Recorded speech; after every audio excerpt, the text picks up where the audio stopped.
ಬಿದರ್ ಕೋಟೆ ಕರ್ನಾಟಕದ ಉತ್ತರ ಭಾಗದಲ್ಲಿರುವ ಪ್ರಮುಖ ಐತಿಹಾಸಿಕ ಕೋಟೆಯಾಗಿದೆ. ಇದು 15ನೇ ಶತಮಾನದ ಆರಂಭದಲ್ಲಿ ಬಮ್ಮನಿ ಸುಲ್ತಾನರು ನಿರ್ಮಿಸಿದ ಕೋಟೆಯಾಗಿದೆ. ಬಮ್ಮನಿ ವಂಶದ ಅಮೀರ್ ಬಹ್ಮದ್ ಶಾ ಇತ್ತೀಚಿನ ರಾಜಧಾನಿಯನ್ನು ಗುಲ್ಬರ್ಗೆಯಿಂದ ಬಿದರ್ಗೆ ಸ್ಥಳಾಂತರಿಸಿದ ಬಳಿಕ ಬಿದರ್ ಕೋಟೆಯ ನಿರ್ಮಾಣ ಆರಂಭವಾಯಿತು.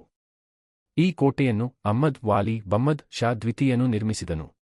ಬಿದರ್ ಕೋಟೆ ತನ್ನ ಸುಂದರ ಭೌಗೋಳಿಕ ಸ್ಥಿತಿಗತಿಯ ಜೊತೆಗೆ ಶಿಲ್ಪಕಲೆಯ ವೈಭವದಿಂದ ಕೂಡಿದೆ. ಕೋಟೆಯೊಳಗೆ ಹಲವಾರು ಮಹಲ್ಗಳು, ದರ್ಬಾರ್ ಹಾಲ್ಗಳು, ಜಲಾನಯನ ವ್ಯವಸ್ಥೆ, ಬಹಿರಂಗ ಸಭಾಂಗಣ ಮತ್ತು ರಕ್ಷಣಾತ್ಮಕ ಗೋಡೆಗಳಿವೆ.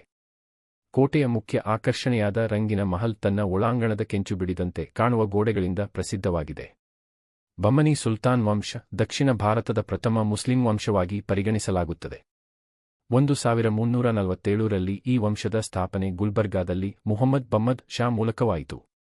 ಈ ವಂಶವು ದಕ್ಷಿಣ ಭಾರತದ ಬಹುಭಾಗವನ್ನು ತನ್ನ ಆಳ್ವಿಕೆಯಲ್ಲಿ ಹೊಂದಿತ್ತು. ಇವರು ಕಲಾ, ಸಾಂಸ್ಕೃತಿಕ ಮತ್ತು ಶಿಕ್ಷಣ ಕ್ಷೇತ್ರಗಳಲ್ಲಿ ಮಹತ್ವಪೂರ್ಣ ಕೊಡುಗೆಗಳನ್ನು ನೀಡಿದರು.